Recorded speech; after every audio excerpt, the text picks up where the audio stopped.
16 witnesses have now taken the stand, and what they've revealed has turned the courtroom into a battleground.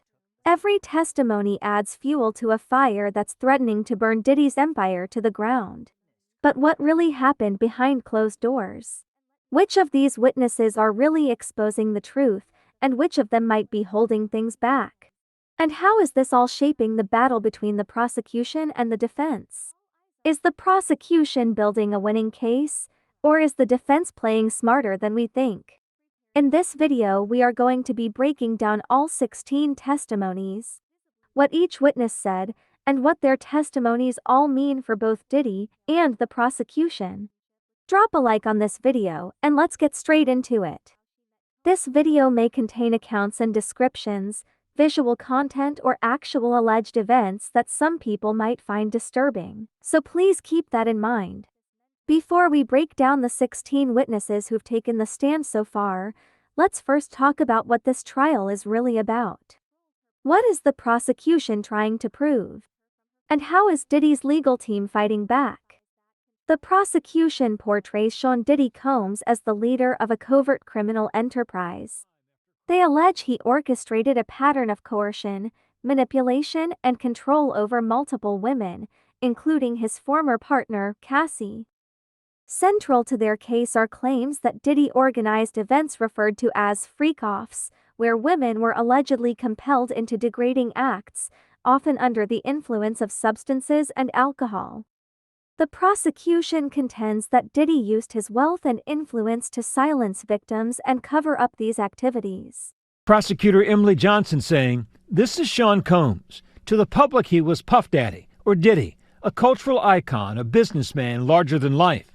But there was another side to him, a side that ran a criminal enterprise." The prosecution is alleging that it was his inner circle that enabled him to be able to engage in these acts, but also hide these acts from the public and for it to go on for so long. Diddy's team acknowledges that he had a tumultuous and, at times, volatile relationship with Cassie. However, they argue that all interactions were consensual and that the allegations are financially motivated. They admit to Diddy physically hurting Cassie, but maintains that such behavior does not constitute criminal activity. The defense wants to say that these women are all adults. They're all consenting and willing participants in these freak-offs. Now that we know what each side is fighting for, the prosecution trying to prove a pattern of control and mistreatment, and the defense insisting everything was consensual, it's time to get into the real heart of this trial, the people who've taken the stand. Let's get into it. Starting with the first witness who took the stand, Israel Flores. Israel Flores is a Los Angeles Police Department officer who previously served as a security guard at the Intercontinental Hotel in Century City, California. The first witness, former Intercontinental Hotel security guard Israel Flores, testified about responding to that now infamous incident, speaking with Combs and his ex-girlfriend, a key witness in this case, Cassie Ventura. How did Flores describe that day? He set the tone by immediately, as the first witness, taking jurors back to 2016. It was March 5th when Flores said he responded to a call from hotel staff of a woman in distress on the 6th floor. He goes up the elevator. He sees Sean Combs sitting in a chair with what he described as a devilish stare, and Cassie Ventura clearly shaken. And he walked the jury through hotel security footage, some of it that the prosecutors played outright, some of it that Flores had captured on his phone, and it shows the detail of what occurred. There is Cassie. She's in blue pants and a hoodie.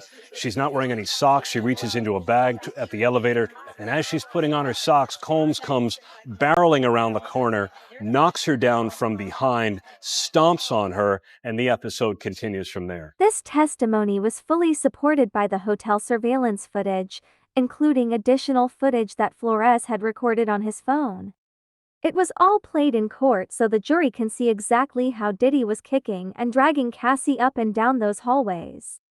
Flores also testified that Diddy offered him a stack of money, which he interpreted as a bribe to stay silent about the incident. Sean Combs tried to offer him money, to give him money to make this go away, and he said he wouldn't accept the money. This testimony wasn't just about what happened at that hotel, it raised serious questions about power, silence, and influence.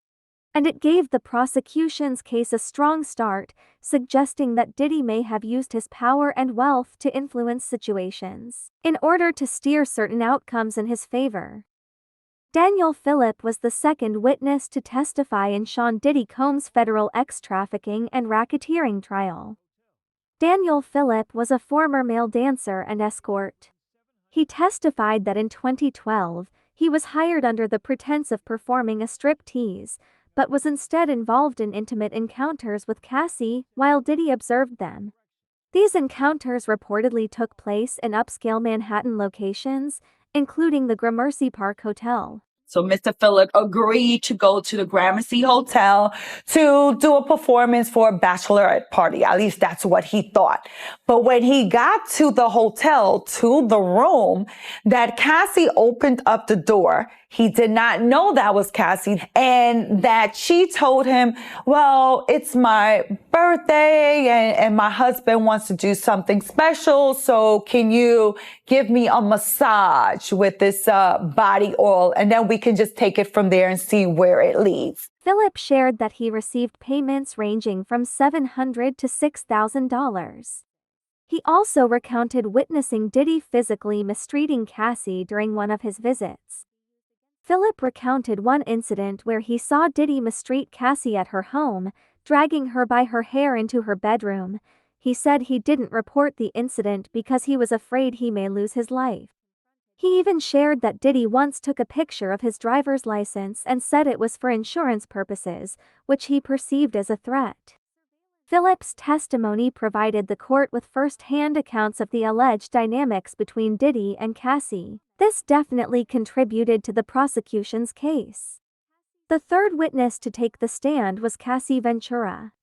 Her testimony provided a comprehensive account of her 11-year relationship with Diddy, detailing alleged patterns of control, manipulation, and coercion. Cassie recounted multiple instances of physical harm.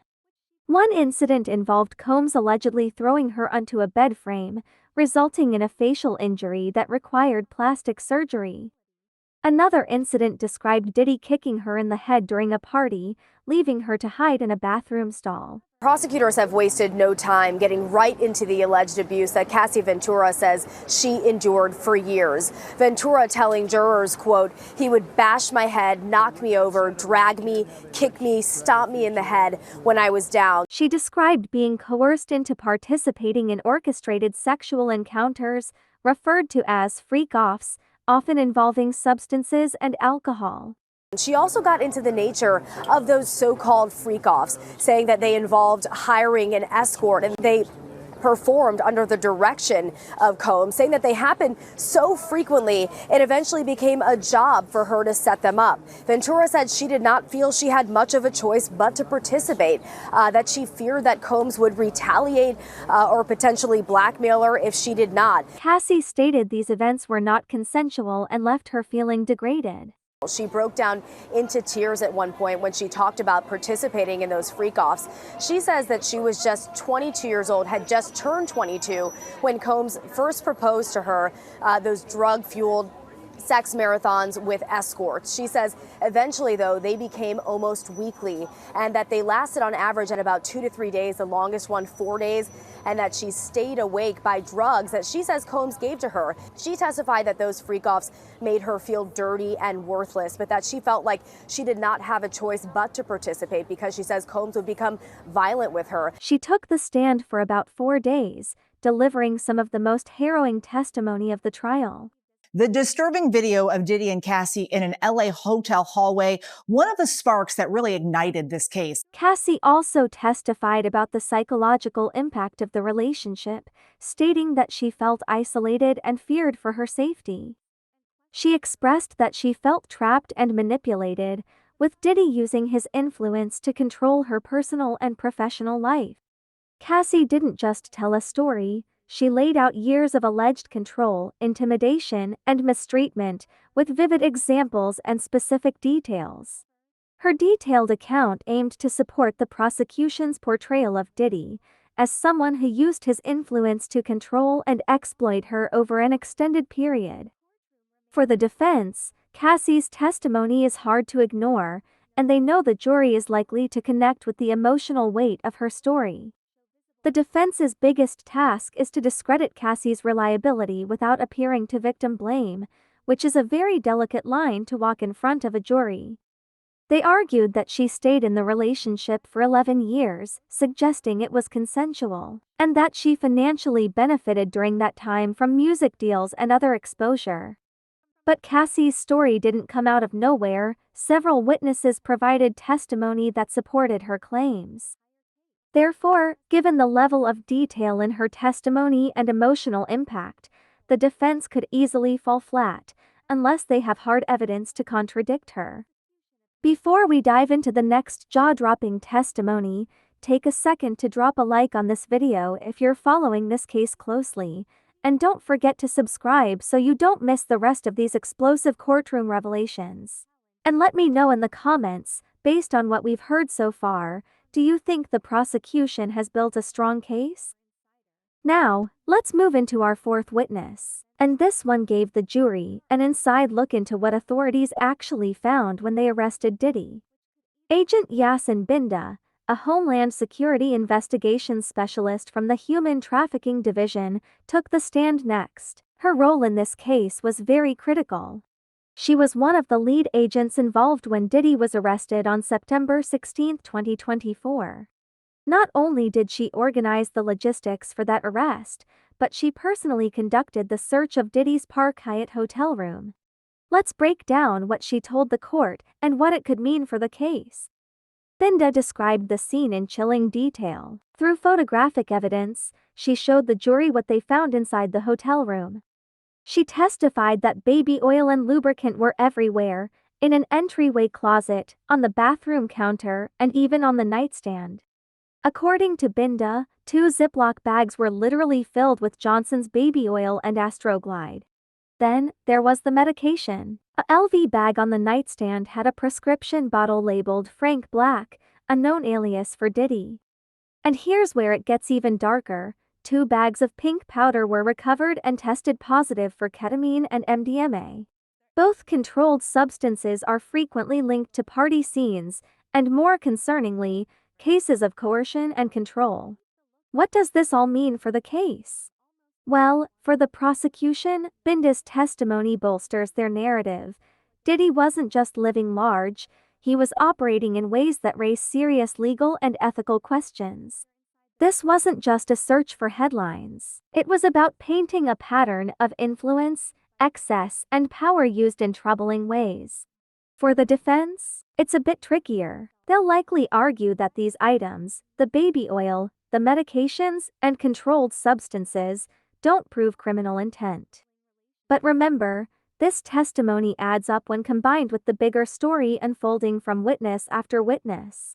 Let me know in the comments, do you think the items found in that hotel room were just random, or part of something more coordinated?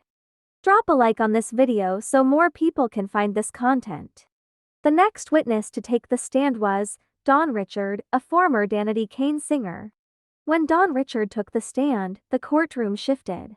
This wasn't just another name, this was a former artist under Diddy's wing, someone who saw it all from the inside. Don painted a picture of an environment where fear and manipulation were normalized. Don Richards recalled specific moments where she witnessed Diddy berate, control, or isolate others, including Cassie. Dawn Richard, a former member of the pop group Danity Kane, took the stand, and she testified that she witnessed Combs beating his ex-girlfriend Cassie Ventura on multiple occasions. She recounted a 2009 incident at Diddy's Los Angeles home, where she observed Diddy become enraged over breakfast. He allegedly shouted, "Where the F are my eggs?" then proceeded to grab a skillet to strike Cassie. When Cassie fell to the ground, Diddy reportedly punched and kicked her, then dragged her by the hair up a flight of stairs. Beyond this specific event, Richard testified that she frequently witnessed Diddy mistreating Cassie, including punching, choking, dragging, slapping, and kicking her. She noted that after one such incident, Cassie wore sunglasses to conceal her injuries. Following the 2009 incident, Richard stated that Diddy warned her and others that if they said anything about what they had seen, they could go missing. She described feeling shocked and scared by this threat. Her testimony was crucial for the prosecution because it came from someone outside of Cassie's inner circle, lending additional credibility to Cassie's claims. The defense contends that the relationship between Diddy and Cassie was mutually volatile and that the allegations are financially motivated. Diddy's lawyer challenged Richard's credibility by highlighting inconsistencies between her courtroom testimony and previous statements to prosecutors. One thing that was significant about Richard's testimony is this was the first time we saw a really aggressive cross-examination from Combs' team. They were poking holes in her story, Errol, showing different times that she told it. There were interviews with the government and how the narrative changed a bit each time. But one thing that stood out to me is she said that she tells the story as she remembers it, and that the more she thinks about that time, the more she has remembered. That it was a really difficult moment in time for her, a terrible work environment. Overall, her testimony widened the lens of this trial. She reminded everyone, Cassie's experience might be just one of many. On the same day, Carrie Morgan, Cassie's former best friend, added more context to the emotional mistreatment Cassie endured. Ventura's best friend Carrie Morgan also took the witness stand, and she described 2 assaults she claims she witnessed. Morgan testified that she suggested Ventura leave Combs, but then Ventura answered she couldn't because Combs, quote, controlled everything, unquote. When Carrie Morgan took the stand, she offered a first-hand account of the alleged control and mistreatment that Cassie endured during her relationship with Diddy. Morgan recounted multiple instances where she observed Diddy being physically aggressive towards Cassie. She witnessed Combs attack Cassie on 2 occasions, once in Los Angeles and once in Jamaica, where Carrie Morgan said that Combs had left Ventura with a big welt on her forehead and rendered her almost unconscious for 20 to 30 seconds. Morgan discussed the 2016 event at the Intercontinental Hotel, where surveillance footage reportedly showed Diddy grabbing, kicking, and dragging Cassie in an elevator lobby. She noted that Cassie had a black eye at the time. Morgan stated that following this incident, Combs attempted to break into Cassie's apartment, banging on the door with a hammer. Cassie Ventura left the Intercontinental Hotel, went back to her apartment, her home, and there was Carrie Morgan waiting. She said immediately she saw the black eye that Ventura had testified Combs gave her after the freak-off got violent, and the whole reason why then the subsequent assault in the hallway happened. And then Carrie Morgan said about a half hour later, Sean Combs starts banging on the door with a hammer. Was not let in, but she said she heard him yelling, finally called some of Combs' staff members to try to get him to leave. Police were called, but Cassie Ventura said, and Carrie Morgan backed this up, that nothing ever came of it because Cassie Ventura refused to say anything about Sean Combs and what happened to her. In 2018, Morgan alleged that Diddy got physical with her by throwing a wooden coat hanger at her head and choking her. She claimed that this incident led to her getting a concussion, and that was enough for her to stay away. Morgan testified that she received $30,000 from Diddy and was asked to sign a non-disclosure agreement. Morgan emphasized the extent of control Diddy had over Cassie, stating that he managed her career, finances, and personal life. She further testified that Cassie felt trapped and couldn't leave the relationship because of the extent of Diddy's control over her. Morgan's testimony provided the jury with a detailed account of the alleged control and mistreatment Cassie experienced. Her observations and personal experiences aimed to corroborate Cassie's claims and added depth to the prosecution's case, highlighting the alleged patterns of control and mistreatment in Diddy's relationship with Cassie.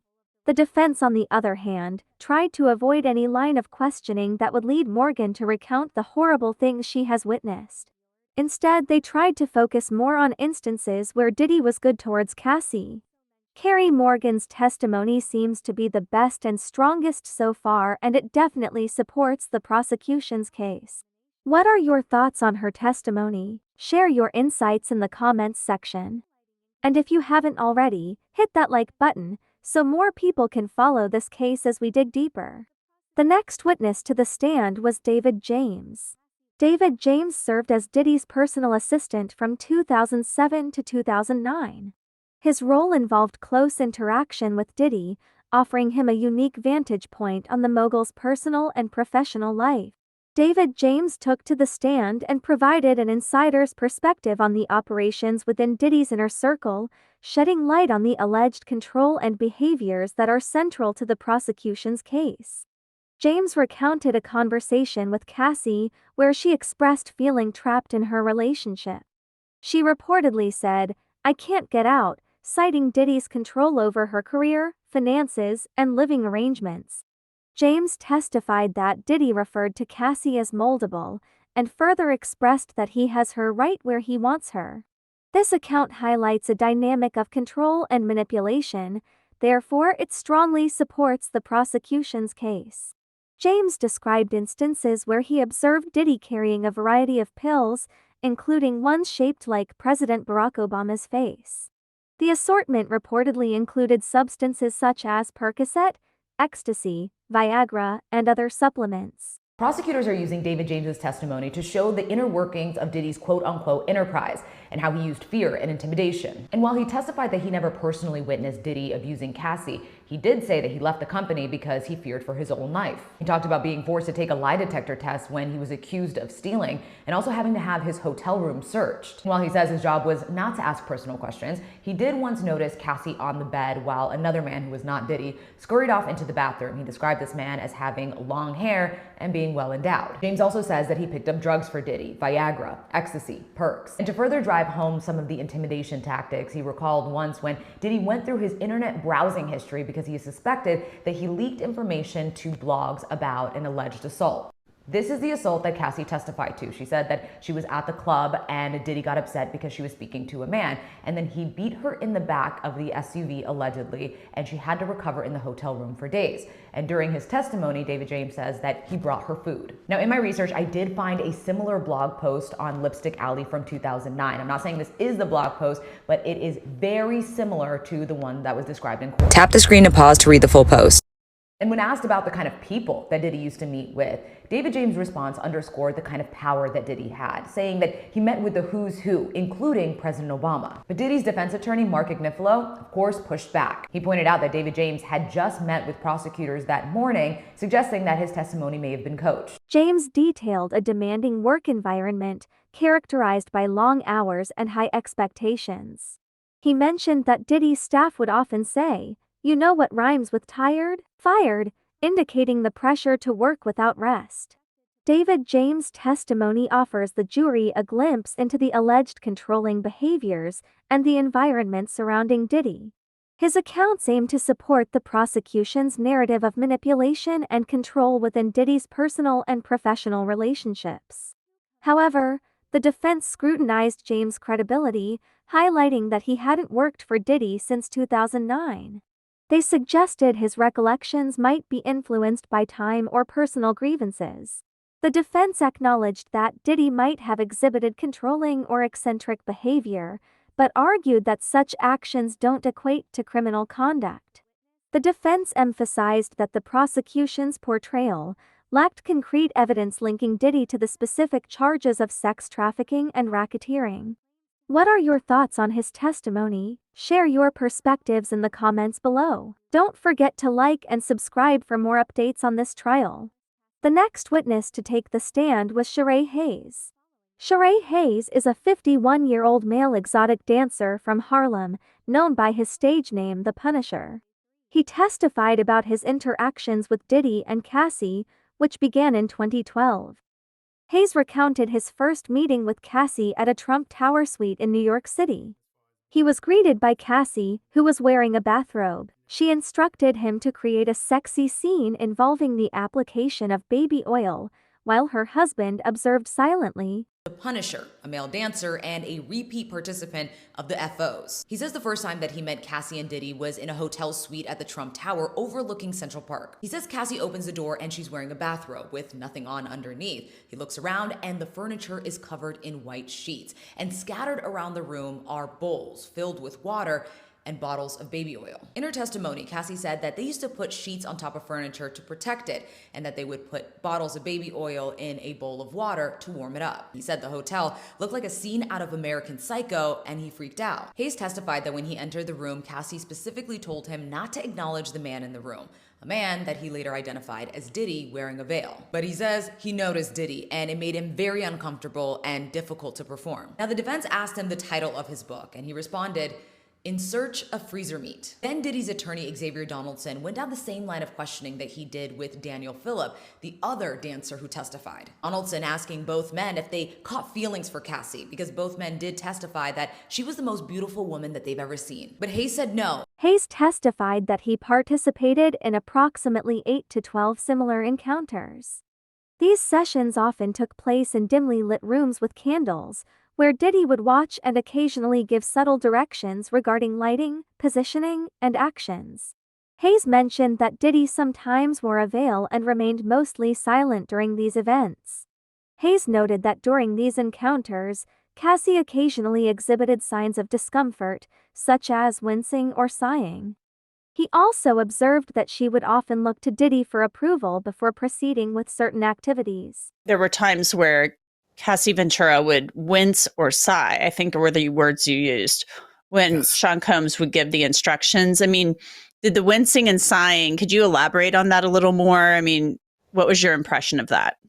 Yeah, so the wincing and sighing was to the specific directions, but my honest assessment of it was some of the directions were very specific. Move this to the right, move this to the left, and they can come repetitively to kind of get the perfect scene, the perfect angle. And I viewed it at that time as just frustration. We're in a sexual and trying to create a sexual connection scene, and then there's these kind of minuscule instructions to do it a specific way. So I saw it as frustration. Again, that's in the moment. In hindsight, I'm sure that there could have been a possibility that the distress was, or what I viewed could have came from a different motivation or a different experience that she was having, but I did not read it that way in the moment. Shereé testified that he did not witness any violence or coercion towards Cassie from Diddy. From what he saw, it looked like Cassie and Diddy were both enjoying themselves. A big part of the government's case here is that, Cassie Ventura is a victim of sex trafficking, that she was under duress, that she was coerced to take part in this. And so did you ever see anything that caused you concern for her when you entered these rooms for these encounters? I did not. The circumstances were very routine and methodical. I've rarely seen any of the interactions firsthand between her and Mr. Combs. Like I said, the majority of the time he was across the room. They did have moments where he would leave the room and she would follow him out. But upon returning, things seemed normal as before. So I had no cues that she could possibly be under duress with the circumstances. While Hayes' testimony added depth to the prosecution's case, legal experts have noted that such accounts, though detailed, may not conclusively establish criminal conduct without corroborating evidence. The defense has emphasized the consensual nature of these encounters, aiming to challenge the prosecution's portrayal of coercion. Shereé Hayes' testimony provided the court with a perspective on the intimate dynamics between Diddy and Cassie, highlighting instances of orchestrated encounters and potential control exerted by Diddy. What are your thoughts on his encounters with Diddy and Cassie? Share your perspectives in the comments below. Don't forget to drop a like on this video. Then came Regina Ventura, Cassie's mother. She testified that during a Christmas visit in 2011, Cassie confided in her about physical abuse by Diddy. Regina stated that she took photographs of bruises on Cassie's body to document the alleged physical harm to her daughter. Regina testified that in 2011, after Diddy discovered Cassie's relationship with rapper Kid Cudi, he demanded $20,000 and threatened to release explicit videos of Cassie. Regina expressed feeling physically ill upon learning about the threats and mistreatment her daughter endured at the hands of Diddy. Fearing for her daughter's safety, Regina and her husband took out a home equity loan to pay the amount, which was later returned. Regina Ventura said she was physically sick by an email that her daughter had sent her just before Christmas in 2011. Eva, it indicated that Sean Combs was blackmailing her. Regina Ventura said this email, and the jury saw it, read that he was going to release 2 explicit tapes because Combs had found out she was dating Kid Cudi, and also threatened to harm both Cassie Ventura and Kid Cudi. And she said she became scared for her daughter's safety and agreed to send Combs $20,000 that he had apparently demanded to recoup some of the money that he had spent on Cassie. She said she took out a home equity loan to come up with the money and wired it according to instructions sent by Combs's bookkeeper. Now, Regina Ventura said the money ultimately came back, but this testimony backed up Cassie's assertion that she had, in effect, been blackmailed, and federal prosecutors said that blackmail was meant to coerce her into sexual acts. Regina Ventura's testimony provided the jury with a first-hand account of the alleged physical harm and threats Cassie faced. Her statements aimed to support the prosecution's narrative of manipulation, coercion, and control exerted by Diddy over Cassie. While her statements supported the prosecution's case, the defense did not cross-examine her, possibly to avoid appearing insensitive to a mother's concerns. The next witness that took the stand was Dr. Don Hughes. Dr. Don Hughes, a forensic psychologist, offered the jury a window into the psychological complexities of abusive relationships. She explained how victims can develop deep emotional bonds with their abusers, making it difficult to leave. Dr. Hughes highlighted that victims often experience profound shame and humiliation, which can prevent them from seeking help or discussing their experiences. She also discussed how economic control can trap victims in abusive relationships, as financial dependence limits their options and autonomy. When asked why victims often stay in abusive relationships, Dr. Hughes told the jury, A, it's not about hitting. It's about using different abusive behaviors that makes a victim feel trapped. B, there's almost always love and companionship, and it makes it very difficult for the victim to see their way out. C, because of the psychological consequences of the abuse itself, it makes it difficult for the victim to have higher order planning to leave. They're just trying to live on a micro level day to day. However, the defense challenged her testimony, pointing out that she hadn't evaluated anyone directly involved in the case and questioning the applicability of her general insights, suggesting that without direct evaluation of the individuals involved, like Cassie, her conclusions might lack specificity and relevance to the case at hand. They also highlighted her history of predominantly testifying for the prosecution in similar cases, suggesting potential bias. But under cross-examination, Combs' co-defense attorney Jonathan Bach seized on Dr. Hughes' general observations, along with the fact Hughes has not personally interviewed, treated, or clinically tested Combs or Ventura. Bach, do you remember being asked under oath in a separate 2019 trial that a psychologist cannot give an opinion on psychological characteristics if they have not clinically assessed that person? Dr. Hughes, that's a fair statement. Dr. Hughes' expert testimony aimed to provide the jury with a psychological framework to understand the behaviors and decisions of abuse victims, particularly in the context of prolonged and complex relationships. Despite the defense's arguments suggesting potential bias, Dr. Hughes' insights supported the prosecution's narrative of coercion and control within the relationship between Diddy and Cassie. The next witness to take the stand was George Kaplan. George Kaplan was Diddy's former executive assistant, testifying under immunity. Kaplan reportedly quit after seeing Combs physically abuse Cassie, according to Cassie's earlier testimony. George Kaplan served as Diddy's executive assistant from 2014 to 2015. His responsibilities included managing logistics, coordinating travel, and maintaining discretion regarding Diddy's personal affairs.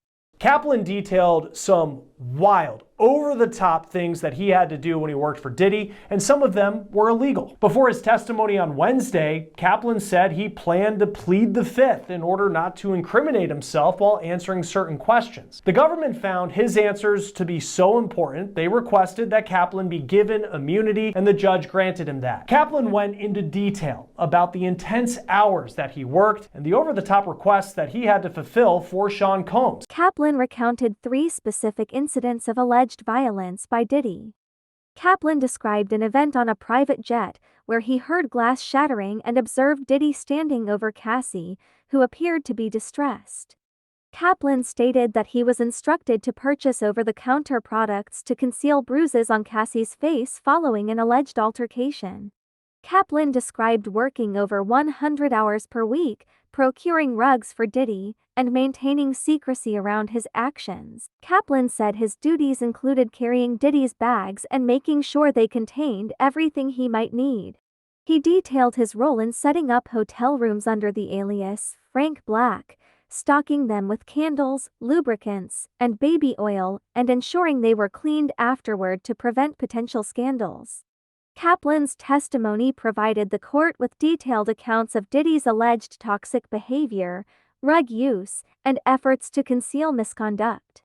His statements strongly supported the prosecution's narrative of a pattern of coercion and mistreatment. The defense questioned Kaplan's credibility, highlighting his immunity agreement and suggesting potential bias. They also emphasized the lack of direct evidence linking Diddy to any criminal activity, arguing that Kaplan's testimonies described consensual adult behaviors and DV, rather than illegal acts. Which witness gave the most compelling testimony so far? Comment your answers down below. And don't forget to drop a like on this video. The next witness that took the stand was Special Agent Gerard Ganon. Special Agent Gerard Ganon is affiliated with Homeland Security investigations. He played a pivotal role in the raid of Diddy's Miami Beach mansion in March of 2024, which was part of a broader investigation into alleged human trafficking activities. Ganon testified that approximately 80 to 90 agents were involved in the operation, due to the property's size and security measures. The team utilized an armored vehicle to breach the security gate and had boats positioned nearby to secure the perimeter. Agents uncovered components of rifles with defaced serial numbers. Notably, these items were found in close proximity to personal items such as lingerie, 7-inch platform heels, and bottles of baby oil and Astroglide, which prosecutors suggest were used in orchestrated sensual activities referred to as freak-offs. The raid also led to the discovery of various illegal substances. Some substances were found in a Gucci bag labeled Puffy, containing plastic bags with orange tablets, bearing the Tesla logo, which tested positive for MDMA. In court, Agent Ganon physically presented the seized items to the jury, including the firearm components and other paraphernalia, to provide a tangible context to the allegations. Agent Ganon's testimony aimed to establish a connection between the physical evidence recovered during the raid and the prosecution's claims of Diddy's involvement in a coercive environment involving illegal substances, weapons, and orchestrated sensual activities.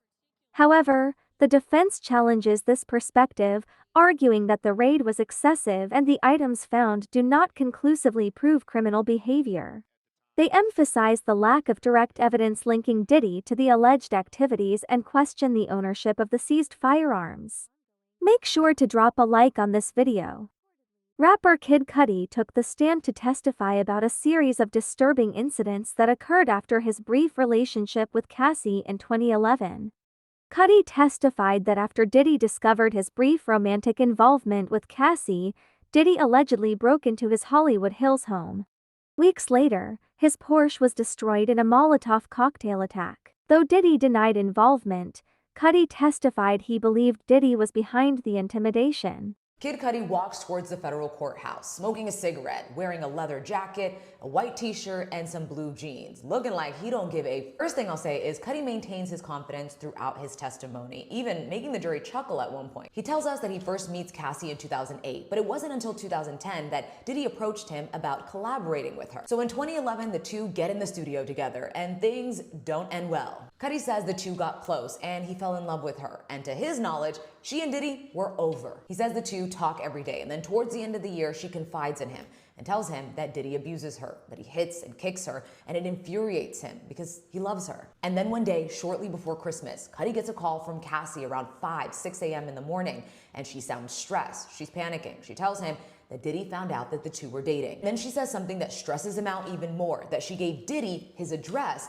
and that she doesn't know what Diddy's gonna do. So the two check into a nearby hotel. Cudi says Cassie's a wreck. And then Cudi gets a call from Capricorn Clark, who is Diddy's former assistant, and she tells him, Diddy is inside your house. At this point, Cudi says Diddy has crossed the line, so he calls him, angry, and in a calm voice, he says Diddy tells him he's here so that they can talk. So now Cudi says he is rushing home so that he can fight Diddy. But then on his way, he realizes that he doesn't know what he's walking into. He doesn't know if he has guns. So he calls the cops. Now, Cudi says he left his front door unlocked, but when he gets home, he realizes the security cameras have moved. And when he goes inside, he sees that Christmas presents have been opened and that his dog that roams freely around in the house was locked in the bathroom. Days later, Cudi flies to Connecticut to be with Cassie and her family for Christmas. And it was during this time that Regina Ventura, Cassie's mother, says she received an email from her daughter that made her physically ill. Cassie opened up about the abuse and told her mom that Diddy was threatening to release a sex tape starring her on Christmas Day and another shortly after, and that he also threatened to send someone to her, both her and Kid Cudi. During this trip, Kid Cudi says that Diddy was calling him multiple times, but he didn't want to talk to him, accusing him of breaking into his home and hurting his dog. Now it's 2012, and the relationship that Kid Cudi had with Cassie is fizzling. But things are about to get worse. Cudi is out of town and gets a call from his dog sitter telling him his car is on fire. His reaction?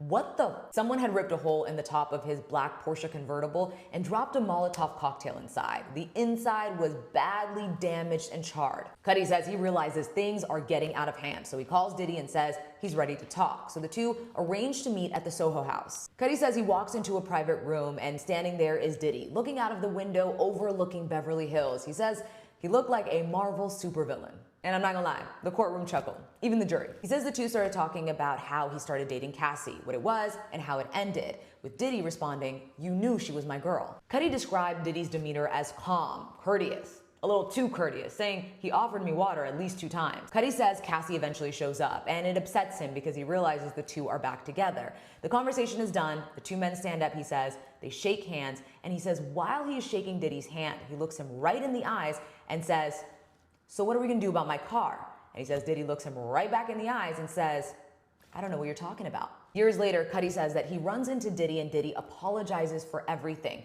And he says that brought him peace because he never thought he would get an apology. The defense challenged the relevance and credibility of Cudi's testimony, arguing that the incidents described were isolated and occurred over a decade ago. They emphasized the lack of direct evidence linking Diddy to the alleged car incident and suggested that Cudi's accounts were based on personal belief rather than factual proof. It's Brian Steele's turn to cross-examine Kid Cudi, and he's not holding back. The first thing that jumps out to me about Brian is his tone. He's direct, confident, but succinct. He's what you would think a defense attorney would be in a movie. And the first thing that Brian, who made headlines for defending Young Thug, did was zero in on Kid Cudi's car being set on fire. He asked Cudi about the police report and the fingerprint samples that were collected from the scene. Then came the twist. He revealed to Cudi that those fingerprints belonged to a woman. He said he had no idea, but Brian wasn't finished. He then pivoted to Cassie. He said, quote, "She played you." He said that she made him think that she was over Diddy, that she was convincing, that she was deceiving.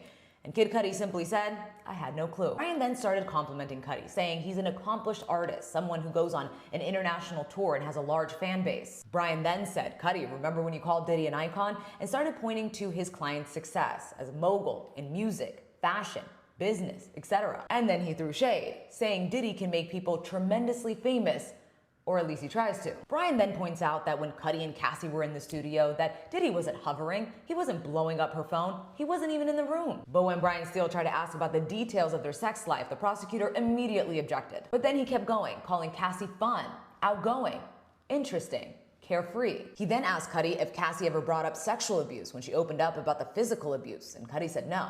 Steele kept going. Was there anything that connected Diddy to the fire? Was there any evidence that he had a gun? And Cudi said no. Then came the Soho House meeting, where Brian Steele painted it as two men who have been misled. All I could think of was Usher and R. Kelly standing there realizing they're messing with the same girl. He said that Cassie was living two different lives, and then dropped this line. The same person that played you played Sean, and that's Miss Ventura.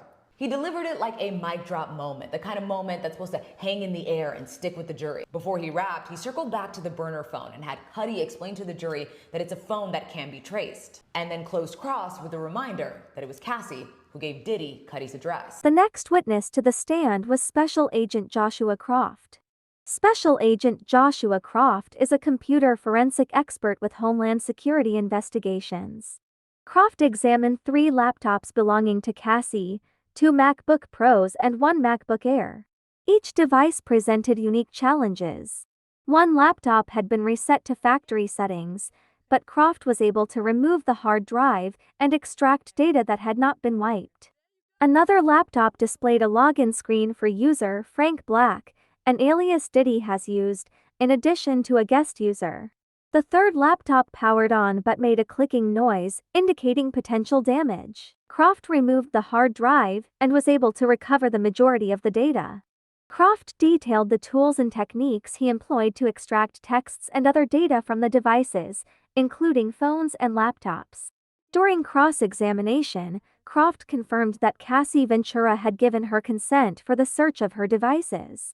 Regarding the laptop with the Frank Black profile, Croft stated that they did not process that data until they obtained a warrant, adhering to legal protocols. The presence of the Frank Black user profile on one of Cassie's laptops potentially links Diddy to the device, which could be significant in establishing connections between Diddy and the alleged activities. The next witness was Frederick Zimmer. Frederick Zimmer is the general manager for La Hermitage Beverly Hills.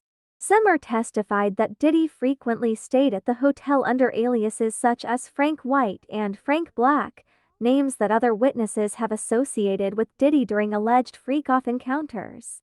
Zimmer mentioned that housekeeping staff had reported significant messes in the rooms occupied by Diddy, including large deposits of candle wax on carpets and furniture. The world may have learned of Diddy's freak-offs in 2023, but at least one luxury hotel in Beverly Hills had a whole file on him. The general manager of the 5-star La Hermitage Hotel testified in court. See, we already know that Diddy has many names. Puff Daddy, P. Diddy, Diddy, Love.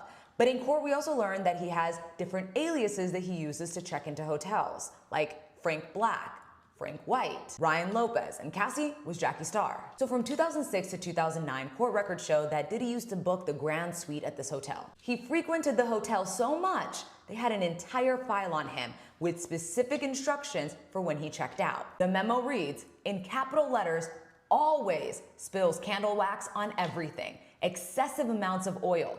Place the room as out of order upon checkout for deep cleaning. It goes on. Please authorize an extra $1,000 when the guest books to cover damages. At this point, I saw at least 2 jurors smirk. They also recorded 2 instances where housekeeping passed by his room and told him to stop lighting candles. Another time, he was charged $500 because the housekeeper says there was candle wax on everything: the carpet, the nightstand, the bedroom. And now, we've arrived at the final witness that took the stand in this explosive federal case against Diddy. Her name is Mila Morales. She is a celebrity makeup artist who worked closely with Diddy and even more closely with Cassie for over a decade. Mila wasn't just another name on the payroll. She called Cassie her little sister. That's how close they were. And what she revealed on the stand was chilling. In her emotional testimony, Mila took us back to the Grammy Awards weekend in 2010 when she and Cassie were staying at the Beverly Hills Hotel. She said she was jolted awake in the middle of the night. Diddy had stormed into the suite, angry, pacing, looking for Cassie. Moments later, Mila heard yelling and screaming coming from Cassie's room. When it was finally over and Diddy had left, Mila rushed in to check on her. And what she found was heartbreaking. Cassie had a swollen eye, a busted lip, and knots on her head. This was the moment Mila said she knew something was really wrong. But she didn't call the police. In her words, she was scared for her life. And honestly, that fear, that silence, that's a major theme running through this entire case. As the final person to testify, Mila's account felt like a good way for the prosecution to end the week of testimonies. The emotional weight of her words may linger longest in the jury's minds over the long weekend. When stacked alongside 15 other testimonies, Mila's testimony reinforces the bigger picture the prosecution is painting, a pattern of power, control, and silence. But here's what made jaws drop in that courtroom. The defense didn't even cross-examine her. That's right, not a single follow-up question. This decision could be strategic, possibly to avoid drawing further attention to her testimony, or to prevent the jury from hearing additional details that might reinforce the prosecution's case. And with that, the prosecution rests. 16 witnesses, nearly 2 weeks of testimony, and a narrative that paints a powerful and disturbing picture. So after 16 witnesses, shocking testimony, disturbing images, and a spotlight into the disturbing and disgusting life that Diddy leads behind closed doors, here's where things stand. Diddy is facing federal charges, including sex trafficking, racketeering conspiracy, and transportation to engage in prostitution. These charges stem from allegations that, over nearly 2 decades, Diddy led a criminal enterprise, referred to by prosecutors as the Combs Enterprise, which engaged in trafficking, forced labor, kidnapping, bribery, and obstruction of justice. The prosecution is trying to prove that he not only physically and emotionally harmed several individuals, but also ran a sophisticated system that involved coercion, control, and cover-ups. But Diddy, he's pleaded not guilty. And he continues to deny all allegations. His legal team argues that this case is built on exaggerated stories and disgruntled former associates. They say the prosecution is pulling together unrelated claims to build a character assassination, rather than focusing on actual facts. They're insisting that no real evidence ties Diddy directly to any federal crime, and that these witnesses don't prove guilt beyond a reasonable doubt. So, what happens now? Well, it's only the second week of trial, much more testimonies to come, and more arguments to be presented. Then it's all up to the jury. Now, I want to hear from you. Drop your thoughts in the comments, I'm reading everything. And if you want to keep following this story all the way through the verdict, hit that like button, subscribe, and turn on notifications. If you made it to the end of this video, thanks for watching. Remember to like and leave a comment.